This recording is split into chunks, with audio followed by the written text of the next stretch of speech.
Welcome to Educated Pakistan. अस्सलामुअलैकुम, मेरा नाम है तलहा निज़ामी और आप देख रहे हैं पढ़ा लिखा पाकिस्तान। आज मैं जिस प्रोफेशन की बात करने जा रहा हूँ उसका नाम है रोबोटिक्स। रोबोटिक्स जो हमारा फ्यूचर डिज़ाइन कर रहा है, मैं आपको स्टेप बाय स्टेप गाइड करूँगा। मैं आपको गाइड करूँगा कि किस तरह आप अपना गोल अचीव कर सकते हैं, किस तरह आप रोबोटिक्स के अंदर एक अच्छे इंजीनियर बन सकते हैं, किस तरह आप रोबोटिक्स के अंदर आगे जा सकते हैं। हम बात शुरू करते हैं अपनी स्कूलिंग से। अगर आप स्टूडियस नहीं है तो ये प्रोफेशन आपके लिए नहीं है। आपका स्टूडियस होना बहुत ज़रूरी है। अगर आप मैथ्स में, फिजिक्स में, इंजीनियरिंग में, प्रोग्रामिंग में बहुत अच्छे हैं तो ये प्रोफेशन आपके लिए है। आपने अपनी स्कूलिंग के ज़माने में इन तमाम सब्जेक्ट्स के ऊपर तवज्जो देनी है। स्कूलिंग में तो ऑब्वियसली आपको साइंस मिलती है। आप जब अपने मैट्रिक में जाते हैं, एसएससी अपना कंप्लीट करने लगते हैं तो आपको फिजिक्स मिलती है। तो आपको इन दोनों सब्जेक्ट्स के ऊपर बहुत तवज्जो देनी है। और ऐसा भी हो सकता है कि आप अपनी स्कूलिंग टाइम के अंदर प्रोग्रामिंग सीखें। प्रोग्रामिंग सिखाने के लिए हमारे बहुत सारे व्लॉगर्स हैं जिनको आप फॉलो कर सकते हैं, लाइक आसाद शाहवाला, लाइक वकार ज़का। इस तरह के बहुत सारे लोग हैं जो आपको प्रोग्रामिंग सिखा रहे हैं। आपका प्रोग्रामिंग सीखना क्यों ज़रूरी है? इसलिए कि रोबोटिक्स का शोबा प्रोग्रामिंग के लिए ही आगे है। आपको अगर रोबोट्स डिज़ाइन करने हैं तो आपको रोबोटिक्स के अंदर प्रोग्रामिंग सीखनी पड़ेगी। इसके अंदर बहुत सारे चैलेंजेस हैं जिनको आपने फेस करना है। Okay, now after completing your school timing, after the school you should consider the relevant degree of separate robotics or mechanical engineering or computer science। ये वो रेलेवेंट डिग्रीज हैं जो आपको इक्विप करेंगी उस जर्नी के अंदर जो आपको रोबोटिक्स का एक्सपर्ट बनाएगा। उसके बाद आपने क्या करना है, आपने वो सारी वर्कशॉप्स लेनी है जो रोबोटिक्स से रिलेटेड है। आपको डिज़ाइनिंग करनी है, आपको प्रोग्रामिंग करनी है। हमने स्कूलिंग के अंदर किन सब्जेक्ट्स के ऊपर ध्यान दिया?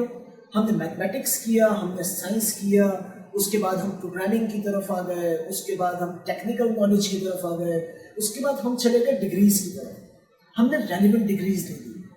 उसके बाद जब हम वर्कशॉप्स की तरफ जाते हैं तो बेसिकली वर्कशॉप का क्या होता है कि आपने वर्कशॉप के साथ आपको अपने हमख्यार लोग मिले, आपने उनके साथ मिलके काम किया। आप basically programming is the corner stone of this robotics ना।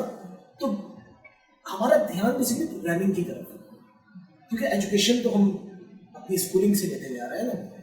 अब हमें करना क्या है कि जब हम वर्कशॉप्स कर रहे हैं तो उन वर्कशॉप्स के बाद हमारी डिग्री कंप्लीट हो चुकी होगी तो हमने जाना है स्पेशलाइजेशन की तरफ। ये एक ऐसा पैशन है कि जब आप इस फील्ड के अंदर घुसेंगे तो आपको पता चलेगा कि आपका गोल बहुत ज़्यादा दूर नहीं है। आपको डोमिनेंट होना है, आपने इसे टाइम देना है। Specialization will allow you to focus on your effort and the area you choose, whatever the area is. Autonomous vehicles, automation of medical industry and artificial intelligence, whatever you choose, you have to be expert on them. मैंने आपको सारी guideline फराहम कर दी है जो robotics के शोबे में आने के लिए बहुत ज़रूरी है। अगर हम बात करते हैं बेनिफिट्स की तो आपके पास एक वाइड कैरियर रेंज है। चाहे आप मैकेनिकल इंजीनियर है, चाहे आप साइंस से रिलेटेड है, चाहे आप प्रोग्रामिंग से रिलेटेड है, रोबोटिक्स हर जगह आपको कहीं ना कहीं मिलेगा। चाहे वो एक्सप्लोरेशन हो, चाहे वो एंटरटेनमेंट हो, आप कहीं भी नज़र डालेंगे कहीं ना कहीं रोबोटिक्स का झलक आपको नजर आएगी। और ये बात समझनी बहुत ज़रूरी है कि भले पाकिस्तान के अंदर इसका फ्यूचर नहीं है, लेकिन रोबोटिक्स एक हाईली पेड प्रोफेशन है और हाईली डिमांड प्रोफेशन है।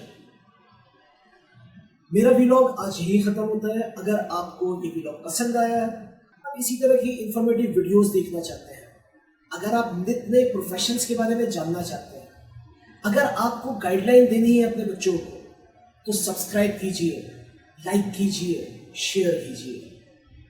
Till our next profession, hang on. Thank you.